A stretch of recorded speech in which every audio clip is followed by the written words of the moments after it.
ಎಷ್ಟು ಬೇಕಣ ವರ್ಷ ಬೆಂಗಳೂರಲ್ಲಿ ಬಿ ಟೆಂಪಲ್ ರೋಡ್ ಅಲ್ಲಿ ಯಾಕೆ ಕಡ್ಲೆಕಾಯಿ ಪರಿಷೆ ಬಂತು?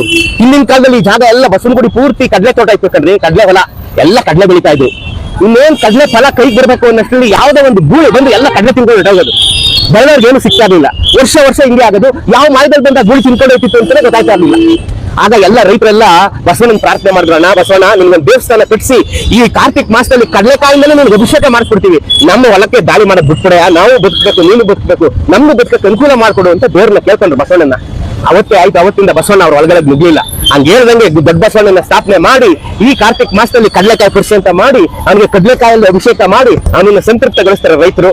ತಾವು ಬೆಳೆದ ಇದನ್ನ ತಂದು ಮಾರಾಟ ಮಾಡಿ ತಾವು ಬದುಕು ಮಾಡ್ತಾರೆ.